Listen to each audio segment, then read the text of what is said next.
Um,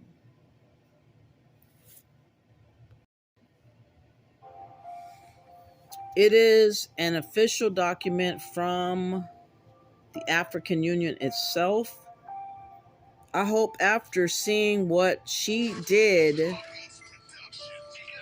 and is capable of doing, this woman will be rightfully barred when trying to nab reparations or cause indigenous Black Americans to be debt slaves to Africa.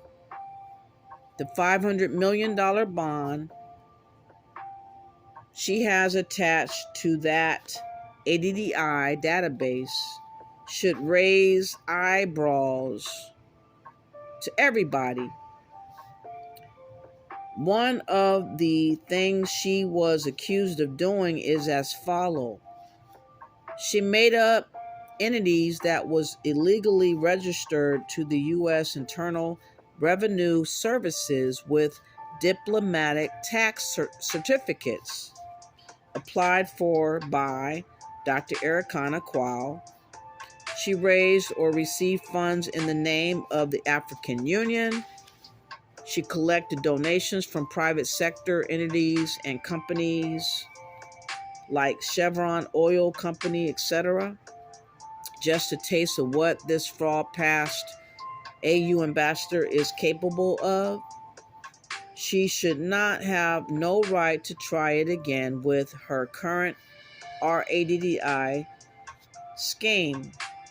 In recent news, a China developer, Evergrande, defaulted on bonds to China's government. Their shares have plummeted.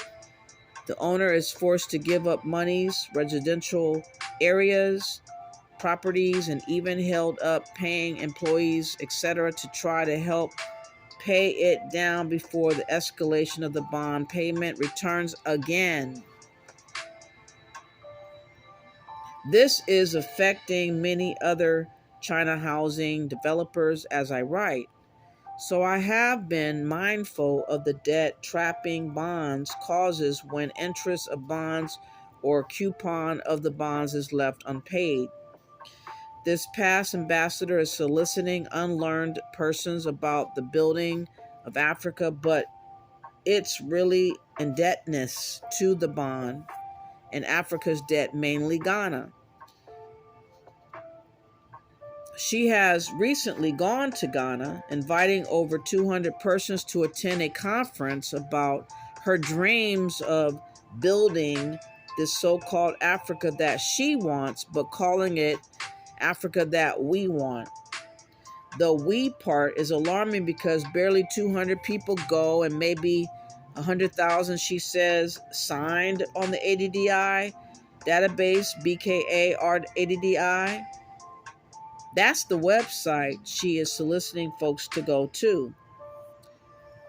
I am sure most are unaware of a $500 million bond attached to this building her so-called Africa.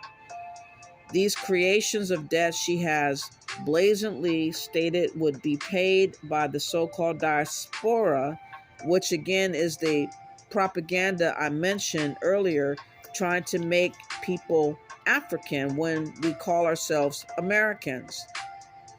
We are ultimately, as I stated before, a multi-race people as indigenous Black Americans. The immigrants from Africa or the parents who immigrated earlier can and should claim being African first. Somehow, the immigrants are using our governmental name, African American, producing a crisis with our identity on purpose. This is silly to confuse immigrants or second generations with the people who've been here for centuries. This is causing a strife we didn't need and the throwing around Islamophobic rhetoric talk whenever we point out the shame of this occurring today.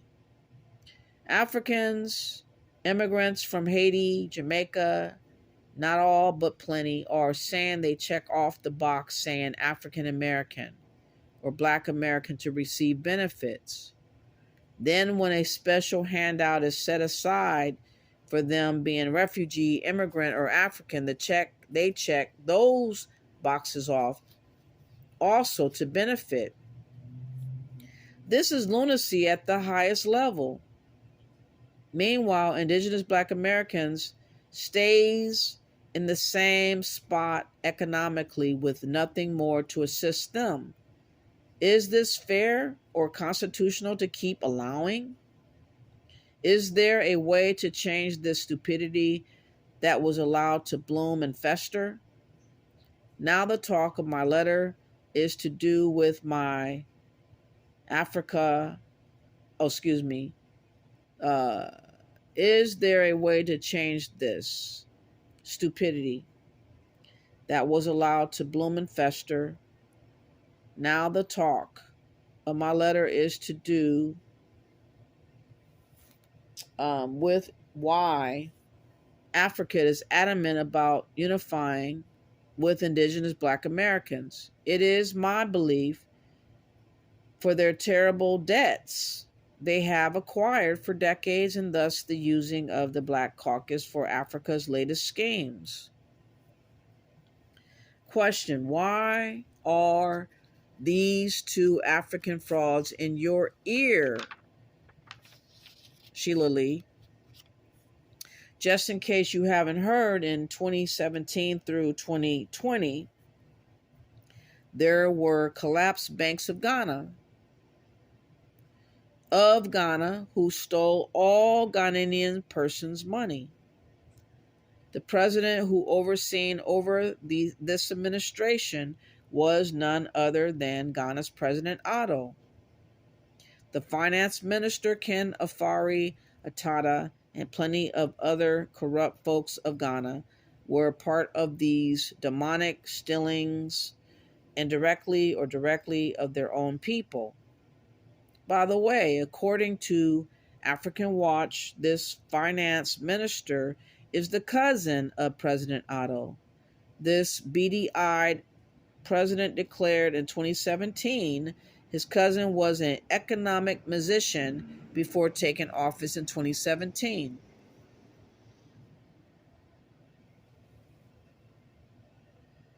Ken Afari-Attah, an investment banker, built a business so-called empire on a real estate transaction with a state institution, a deal that one of Ghana's own governmental criminal investigation agencies has deemed fraudulent.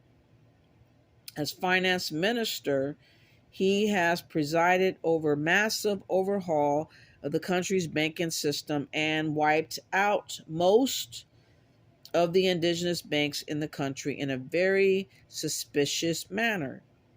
Some say Afari-Attah's dark past makes him a man difficult to trust, and even more so when serious allegations that he is cooking the books are swirling around government and throughout the country. Steve Mallory reports. Guess who is still the finance minister after collapsed indigenous banks was mishandled and frauds happily allowed to occur in 2022? Minister Ken Afari-Attah, the same cousin and the same fraud that helped collapse the indigenous banks of Ghana from 2017 through 2020. This shows and proves the spirit of these corrupt leaders who has no remorse or accountability to whom they harm or in some cases destroy. This return to Africa was merely a ploy to lure unsuspecting identity-riddled Americans to Africa for debt, slavery. It was not for the upliftment nor repair of past ancestors who bore the scars and weight of dehumanization of Africans Ghana sold into slavery to various kingdoms of the world. This invitation is a disgrace, and I'm calling it out. Again, most indigenous Black American has ties to American through heritages that was hidden or denied by the white supremacists. Case in point, the introduction of censuses reclassified Black Indians to categories such as Negroes, colored, freedmen, mulattoes, and Black. These categories robbed Black indigenous Americans their claims to their families of this land.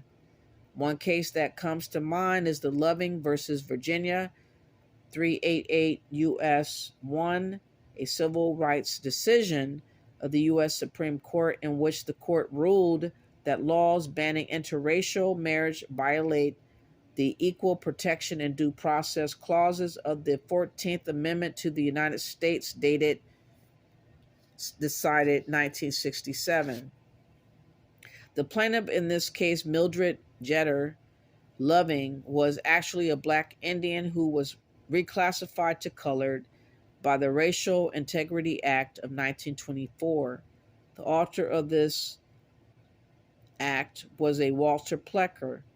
Even before this inhumane act, the census also hijacked Black Indians' identity. These various categories has enabled the confusion of some of what their true identities are. Thus, the need for our own separate identity to help spark respect and love for ourselves. Sharing governmental names given and shared by immigrants erases history, identity, reparation claims, and dignity. That is why I am asking this Black caucus do the right thing and insert for the original Black American their own separate identity to stop feeling confused. I'm asking we be described as indigenous Black Americans. We have been here before America was built, during the building of America with harms that is indescribable, and still here, but now used as a sacrificial for other agendas while leaving us with nothing but hot air. The whole point of my complaint, a foreign Ghana president who is a fraudster trying to claim or declare all Black people identified Americans are African for his pursuit of ensnaring Black so-called folks into debt slavery. What he ought to do is return the money stolen to folks and take the remainder and pay back his debts to China, IMF, World Bank's singular loan givers such as Bill Gates and George Soros, and call it a day. However, they have no integrity, so now they are looking for crash dummies to be set up and be forced to pay corrupt leaders of Africa who could care less about indigenous Black Americans' existence, let alone our survival. Dr. Ericana Chirhombre Qual is obviously someone that needs to be barred from ensnaring indigenous Black Americans into a debt trap of $500 million bonds. I am asking this office, Dave Joss, to please reach out to me and help me go forward with protection of self, identity, and future from the likes of these African fraudsters who thinks a small number of Americans who is naive about the true gravity of this so-called unity they are demanding doesn't find its way making debt slaves to persons who are foreigners to indigenous Black Americans. If they want to enforce the actual Africans into frauds or ecosystem for a sacrifice towards their debts, that would be their fight to battle. I come as an indigenous Black American who isn't from Africa. No care to visit or deal in debts for anyone's vision based on lies.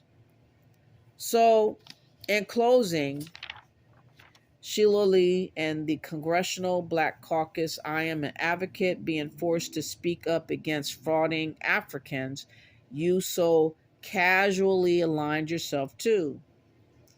I'm hoping to spark a fire to more indigenous Black Americans to flood you with correspondences as to the ridiculousness of your proposed notion that we would desire a citizenship or residency to Africa. No stable minded indigenous Black American hearing this letter with facts of the persons inviting us to deal with Africa would ever want to become a debt slave for anyone. On my channel, I have all proofs on the debts and mismanagements of Africa, thus, their sudden interest to give anyone a citizenship or residency. If transgendered people are allowed to self identify with the same genitalia still attached to body, I am also allowed to self identify my own ethnicity as being indigenous Black American and not African. A challenge of these facts have been brought to you, Sheila Lee, and the Black Caucus. Whatever other Black American choose to believe and not research as I have, to believe the lies of President Otto of Ghana is their problem. They may have to suffer behind. However, I will never agree to be included, nor the persons to which I am advocating for. We are not the same people of old. We are not slaves, enslaved, forced laborers, but free people of America that happen to provide the freedoms of all immigrants that came after America was built. That would include you, Sheila Lee, and others that are not indigenous to America. I would hope this letter sheds a light of understanding that the proposed offer by President of Ghana isn't what most indigenous Black Americans deem as a solution to living in America and never ever leaving. I care not have an identity attached to me without my consent. I declare I am indigenous Black American. I declare I should have the right to self-identify and stay clear of fraudulent past or current Africans who wants our monies without giving absolutely no benefits they intend to rob from. Sincerely, Dave Joss, Attorney General. Is any way you could advise me moving forward would be greatly appreciated. I intend to contact a couple of more agencies, but I need to know the ones that will help keep foreigners attempting to debt trap me and all indigenous Black Americans against their will. I give my name and I say, indigenous Black American who isn't settling for the corrupt leaders of Africa as a solution to her and persons she is advocating for. I give my address. And then I say, P.S. Please send me acknowledgement of receipt of letter and what to tell subscribers your views of the contents contained within. You can also leave a number where I will call and discuss how can the indigenous Black Americans get their voices back when we are Americans, not Africans. Please also include the legal department so I can submit a complaint there in regards to the holding up of reparations as you stated 30 through 40 years later and counting. Those reparations are for indigenous Black Americans, not immigrants or persons hijacking a dumb term. African American to attach themselves to our lineage, accomplishments, and claims for what is due to us nor Africa. It is a tragedy.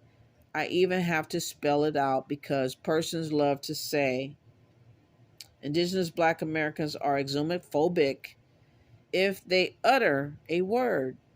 Again, this is setting the record straight and trying to engage this National Black Caucus to get the understanding most Indigenous Black Americans don't want citizenship nor residency in Africa. Why won't you direct the immigrants to engage Africa and leave America alone? Debt trapping pursuits for Indigenous Black Americans should never be tolerated by anyone. Any lawyer or agency to help me address this matter, I am humbly asking for at this time. Thank you in advance, and I give my name. So that was what I wrote to Dave Joss, Attorney General, back in January of this year. I also wrote to Sheila Jackson Lee, and I also wrote to the head of the Black Caucus. Her last name is Joyce, or her first name is Joyce, and her last name is Beatty. The point in me bringing this back out is because my last channel was terminated, and I still want to have on the record for those that are concerned about what's happening to our rights to decide stuff or choose our identity as a remedy, and what you can do to help your family. Keep copies of everything you write and submit to the Black Caucus or any other group. This is the proof of Dr. Erica's firing, by the way. I will be reading that tomorrow with my sister, Afro Goddess, better known as Eunice Outland. I will be writing this for her or reading this to her audience as proof as to why that's an issue. We have people that are predators. We have people that think that we're dumb to do research or have discernment to figure stuff out. But this letter that I just read to y'all was a year ago. And now today, last month, this fraudulent, corrupt thug, President Otto, declared he wants our reparations to Africa like I said he would a month ago. Now, just yesterday and the day before, Ghana brought forth so-called 100 delegates from Ghana and a king to apologize for so-called slavery here in America,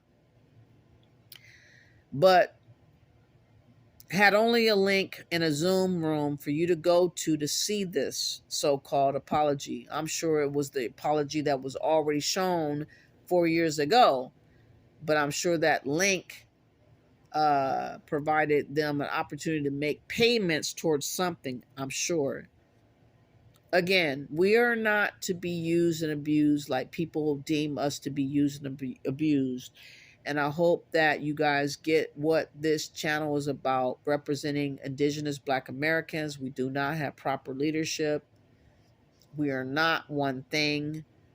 We're not property or slaves of Africa for to be taken as jokes, as they have been doing thus far.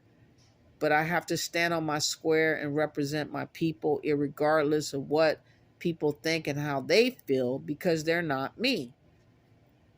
So again, tomorrow, stay tuned. I will let y'all know before I go live with Eunice Outland, better known as Afro Goddess, to really talk about all these things that I'm talking about on this channel. Please review some of my videos before you go over there to check out what this interview is going to be about. It's going to be fire, though, I tell you that. That's for damn sure. It's going to be fire. Please like and share the video and subscribe to this channel because no one's doing what I do. And bless up.